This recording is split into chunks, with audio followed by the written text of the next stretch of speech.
Saya kira sebelum Saudara Bambang Wijayanto meninggalkan tempat. Sudah nggak apa-apa Pak Edi, itu kan haknya beliau juga. Ya, saya kira saya berhak untuk tidak terjadi karakter assassination karena begitu dikatakan oleh Saudara Bambang hari ini pemberitaan dengan seketika mempersoalkan keberadaan saya.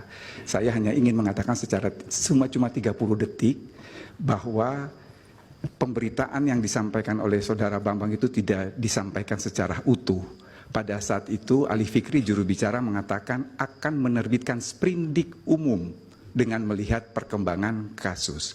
Dan yang kedua, status saya sebagai tersangka sudah saya challenge di Pengadilan Negeri Jakarta Selatan dan putusan tanggal 30 membatalkan status saya sebagai tersangka. Jadi saya berbeda dengan Saudara Bambang Wijayanto yang ketika ditetapkan sebagai tersangka, dia tidak men-challenge tapi mengharapkan balas kasihannya Jaksa Agung untuk memberikan deponer. Terima kasih. Cie, lagi ada yang ngambek ya di sidang kemarin ya. Bambang Wijayanto ngambek dan keluar dari sidang. Dia menganggap bahwa Andy Harris ini saksi ahli dari 02 tidak pantas untuk dijadikan saksi. Karena statusnya, menurut Bambang Wijayanto, statusnya masih tersangka gitu. Padahal menurut Andy Harris, status tersangkanya udah clear, pra-peradilan sudah close, dan status tersangkanya udah dicabut. Justru Bambang Wijayanto lah yang masih melekat kasus tersangkanya. Jadi buat yang belum tahu, Andy Harris ini pernah tersandung kasus suap 8M, tapi sudah clear, sudah pra-peradilan sudah menang juga, dan status tersangkanya udah dicabut. Tapi Bambang Wijayanto yang tersandung kasus pada tahun 2010 kemarin di Mahkamah Konstitusi juga, dia tersandung kasus keterangan palsu pada kasus Pilkada Kota Waringin Barat. Ya, pakai ngambek sih biar dramatis ya, harusnya nggak usah ngambek. Yang pertama, kalau nggak ngambek itu nggak kena ulti, di ulti loh. Yang kedua, semua Indonesia jadi tahu kalau Bambang Wijayanto ini sebenarnya kasusnya belum kelar dan statusnya masih tersangka.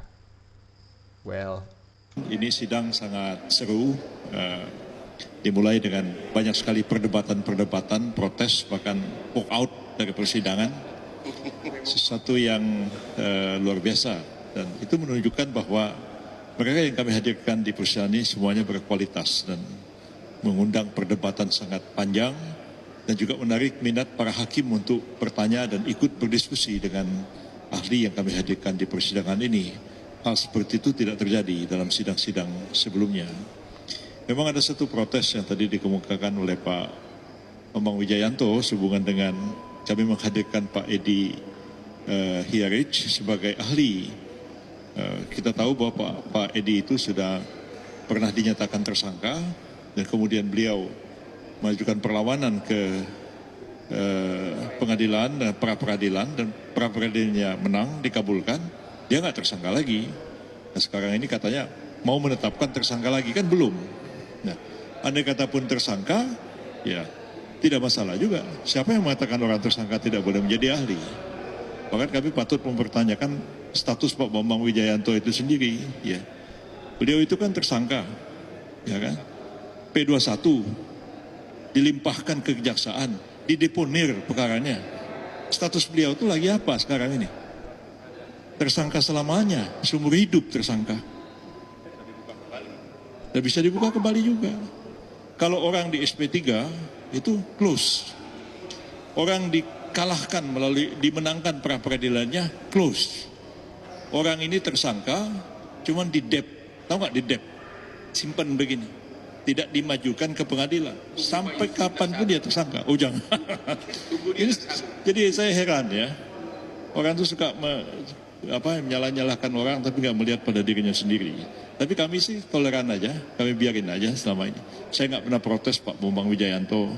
Saya tahu status beliau seperti itu, selama ini saya juga nggak pernah komplain mau datang ke pengadilan. Ya udah kita ladenin aja di pengadilan. cukup gentle ya. Yusril ini sebenarnya udah tahu sih status dari Bambang Wijayanto itu masih tersangka dan belum clear kasus 2010 sampai sekarang. Masih dideponir ya istilah hukumnya, masih ya disimpan aja filenya, kasusnya masih belum lanjut, belum clear. Tapi ini cukup apa istilahnya, legowo. Legowo dalam arti tidak mempermasalahkan masalah yang bukan intinya gitu. Yusril tahu bahwa masalahnya di sini adalah soal sengketa pilpres. Jadi kalau misalkan di luar itu Bambang Wijoyanto punya kasus, ya udahlah, biar diurusin sendiri gitu. Tapi karena Bambang Wijoyantonya nyari panggung, belaga dramatis, mewek keluar sidang gitu, ya malah diladenin kan ya. Jadi malah semua orang tahu gitu. Tapi sebenarnya apa yang dijelaskan oleh Yusril ini jadi bukan poin yang menarik perhatian kita semuanya ya. Sebenarnya saya juga sih. Contohnya ini ada beberapa komentar netizen nih. M Bison dia bilang tetap Ibu Sindu yang di belakang bikin salfok. Bener sih, bener banget. Pak I, fokus ke Pak Yusril enggak? Fokus Bu Sindu ya. Sama. Mang Paat Safaat, Bambang Wijoyanto emang gitu dari dulu, iya. Suka bikin sensasi. Kemudian Udin Slebo, Pak Yusril terserahlah Anda bicara apa, kami percaya. Yang jadi pertanyaan, status Bu Sindu itu apa Pak? Iya. Mana nih? Nah, iya sih. Status Bu Sindu apa gitu. Daripada kita ngomongin statusnya Bambang Wijoyanto. Iya Pak, itu status Bu Sindu apa Pak? Kita semua Indonesia perlu tahu Pak. Di Solo saat ini, jika terparkir mobil dinas wali kota entah itu di kantor, di sekolah, ataupun di proyek-proyek, itu harus hati-hati. Emang kenapa sih? Ya, ini adalah salah satu cara unik Mas Gibran Rakabuming Raka dalam memimpin Solo sebagai wali kota. Karena nih, jika dia memarkirkan mobil dinasnya ini di kantor, di proyek, ataupun di sekolah, berarti di tempat tersebut sedang memiliki masalah atau kinerjanya kurang. Yang dalam arti nih, tempat tersebut sedang dalam pantauan langsung Mas Gibran Rakabuming Raka sebagai wali kota Solo. Dan parahnya lagi, jika mobil dinas ini belum berpindah tempat dari tempat tersebut, maka masalah tersebut belum dianggap selesai. Nah, jika masalahnya sudah selesai, baru mobil dinas tersebut dihilangkan dari tempat tersebut. Wih, kalau kata netizen ini nitip sendal dulu ya. Ternyata Mas Gibran sebagai pemimpin yang milenial dari kalangan muda gitu menerapkan filosofi nitip sendal yang diajarkan oleh netizen-netizen sepuh ya kan. Jadi kalau Mas Gibran nandain proyek-proyek yang bermasalah atau mungkin ada kasus-kasus apa gitu ya, cara nandainya nggak biasa nih, dengan cara meninggalkan mobil dinas di tempat itu. Dan itu artinya tempat itu ditandain, elunya ditandain. Jadi deg-degan gitu, apalagi sekarang kan statusnya Gibran sedang jadi cawapres ya. Jadi ibaratnya mobil cawapres kalau misalkan diparkir di depan rumahmu, itu kan rasanya apa nih kan gitu ya. Gitu. Coba nih kita baca juga beberapa komentar netizen. Fitri Wahyuni, ingat pas kasus lurah ada pungli, Gibran langsung nginepin mobilnya 2 hari dan endingnya uang pungli dibalikin langsung. Tuh, berarti ini testimoni dari warga Solo bahwa strategi nitip sendal atau nitip mobil dinas itu efektif ya. Jadi ada pungli di satu daerah di kelurahan mana ini Mbak Fitri tidak menjelaskan. Ini endingnya kasus punglinya selesai, dibalikin uang punglinya. Davide Wahyudi, saya orang Solo dan faktanya juga begitu. Tuh, berarti memang benar nih. Kemudian Galih Razak 27. Wah bang, berarti kalau Mas Gibran beneran jadi wapres mendampingi Pak Prabowo, mobil dinas RI 2-nya bakalan kayak mobil dinas waktu jadi wali kota Solo. Maksudnya banyak ditinggalin di beberapa tempat gitu. Waduh, kalau itu kayak mesti mikir 2 kali ya. Karena Indonesia kan luas nih Pak ya.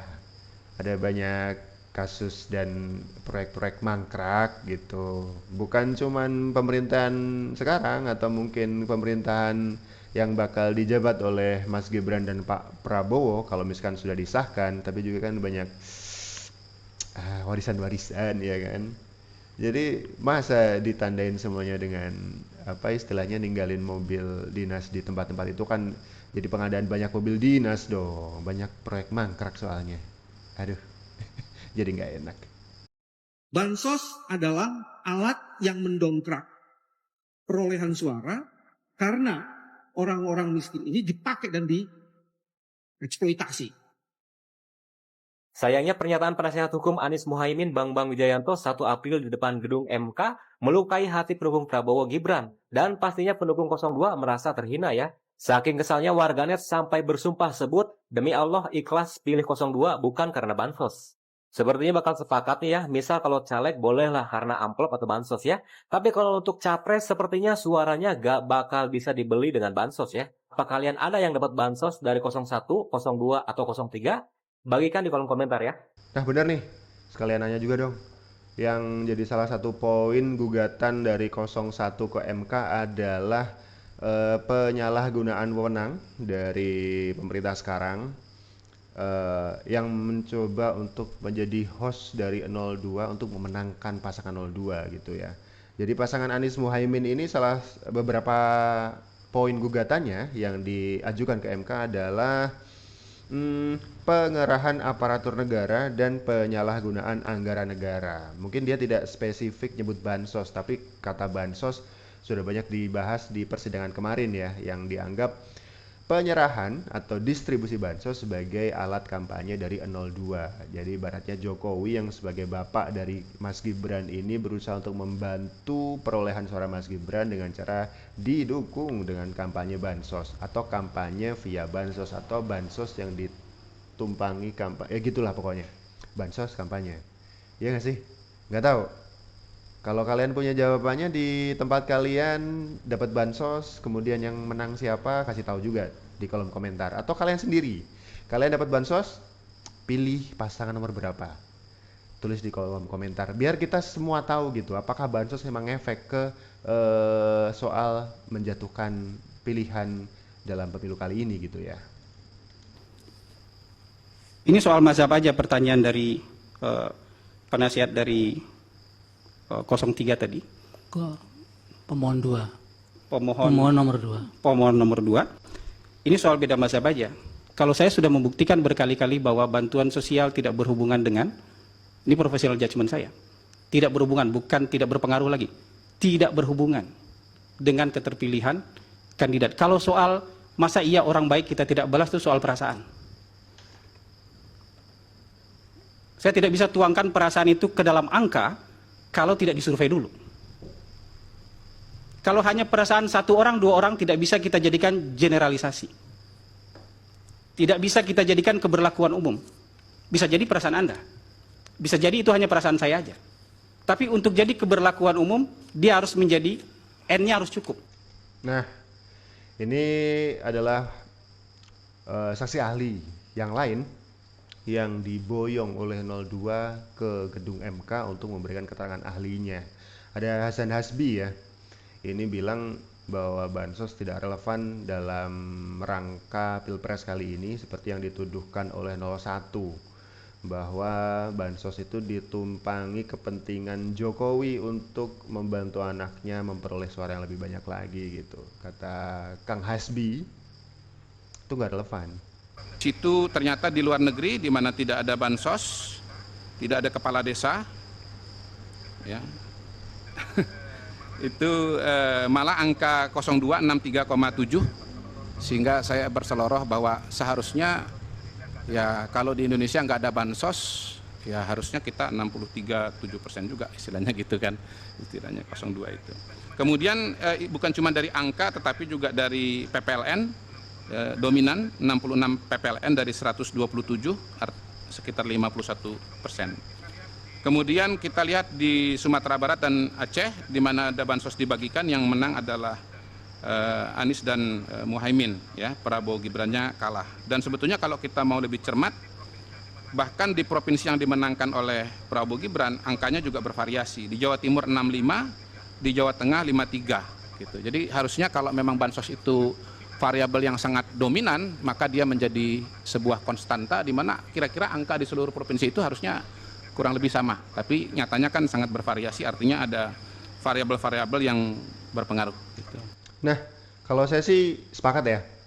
Maksudnya gini, Kalau misalkan memang bansos itu dijadikan alat untuk kampanye memenangkan paslon 02, kenapa di Sumbar dan Aceh itu nggak signifikan, malah kalah 02? Amin yang menang kan? Artinya rumus bansos dipakai untuk memenangkan 02 gugur di dua provinsi itu. Emang seseorang itu memilih calon yang dia pilih, dalam arti di sini adalah presiden dan wakil presiden, bisa jadi karena bansos, bisa jadi enggak. Tapi persentase enggak itu lebih tinggi gitu, karena sekarang itu pemilih sudah pada cerdas, duit bisa diterima, pilihan ya nanti dulu gitu kan. Apalagi kalau misalkan 36 provinsi yang lain yang dimenangkan oleh pasangan 02, kemudian kemenangan di 36 provinsi ini disinyalir benar karena bansos. Apa kabar hati para pemilih atau masyarakat di 36 provinsi ini? Mereka merasa dituduh oleh pasangan 01 atau pasangan yang mengajukan sengketa ke Mahkamah Konstitusi ini bahwa mereka terbeli jiwanya oleh bansos gitu kan. Dan yang menarik lagi adalah di luar negeri. Di luar negeri itu pasangan 02 menang, nggak ada bansos, ya kan? Selain bansos yang disengketakan adalah penunjukan PJ pemerintahan, di situ yang kemudian disinyalir juga ada instruksi khusus dari presiden untuk memenangkan pasangan 02 di wilayah masing-masing. Di luar negeri kan nggak ada kepala desa, nggak ada pemerintahan yang kemudian bisa disetir oleh pemerintahan pusat gitu. Atau mungkin belum terbukti lah semua tuduhan itu, ya kan? Jadi nggak tahu nih, mengada-ngada atau bagaimana nih. Buat kalian yang barusan nemuin video ini, silahkan di subscribe ya channel kita, dan ada banyak sekali video-video lainnya yang menarik juga untuk current issue dari politik di negeri kita yang makin memanas aja. Pemilu sudah berakhir tapi panasnya masih kerasa sampai sekarang, panas banget. Pesawat baru itu datang mau dijaga pakai apa? Kan nggak mungkin dijaga pakai comornya Anies Baswedan. Melansir dari Defense News, nantinya Indonesia akan menjadi negara ke-8 yang mengoperasikan jet tempur F-15. Dan kabarnya Indonesia menjadi negara ketiga yang menandatangani komitmen untuk membeli F-15EX. Jika prosesnya mulus, tidak main-main, 24 unit jet tempur yang belum pernah tertembak jatuh itu akan menghuni skadron-skadron udara tempur milik TNI Angkatan Udara. Perlu kita ketahui, F-15EX merupakan varian tercanggih dan terbaru dari jet tempur F-15 yang ada saat ini. Monster terbang yang diproduksi oleh Boeing ini, selain memiliki sistem radar dan teknologi yang super canggih, ia juga dapat menggendong amunisi seberat 15 ton, plus bahan bakar, serta memiliki jangkauan tempur hingga 1.300 km. F-15 dari Boeing ini buat kalian yang suka ngulik soal alutsista dan juga soal pesawat-pesawatan gitu ya, pesawat tempur atau soal alutsista yang keren-keren, pasti paham banget. F-15 ini udah suhu lah gitu, suhu gitu. Dan ini jadi salah satu yang diinden sama Prabowo yang saat ini masih menjabat sebagai Menteri Pertahanan untuk dibeli gitu kan. Nah ini pasti ingat banget sama debat capres waktu kemarin. Ada salah satu paslon yang bilang, kita kan nggak perang gitu, ngapain beli alat perang, ngapain beli jet tempur mahal-mahal. Mahal loh, ini mahal, karena ini F-15 seri terbaru gitu ibaratnya ya, pastinya mahal gitu. Iya, setuju gak sih sama statement itu? Kita kan nggak perang, ngapain beli senjata, ngapain beli pesawat tempur. Kita memang tidak perang secara fisik, atau mungkin just in case kejadian fisik perang beneran nih. Misal nih, ini negara mau dijagain pakai apa, Pak? Sistem ronda di Siskampling masing-masing desa gitu atau gimana? Dijatuhin rudal dari atas kan kelar juga itu semua orang yang lagi ronda, kasihan, Pak. Jadi alutsistanya tuh juga mesti di-upgrade gitu ya kan? Tidak serta-merta kita nggak lagi perang, kemudian kita nggak perlu mengupgrade alutsista. Seperti yang disampaikan oleh Ayu juga nih di kolom komentar di video ini, jadi keinget kalimat kita kan nggak perang, ngapain beli alat perang WK. Iya, pasti langsung mikir ke situ gitu. Kemudian juga ini Hexa VS Al, sesuai bidang aja, yang bagus Prabowo Presiden, Gibran Wakil, Ganjar Gubernur, Anies Salesapi. Bang, kenapa jadi salah sampai, Bang? Jangan begitu. Jangan begitu, Bang. Wait. Exam PSL ya. Bentar. Saya bacain komentarnya sekali lagi ya. Ya udah, sesuai bidang aja, yang bagus ya kan, sesuai porsi gitu, sesuai keahlian. Prabowo jadi presiden, Gibran jadi wakil, Ganjar jadi gubernur, Anies jadi salah satu. Jangan gitulah, jangan gitu. Nggak enak, jangan gitu.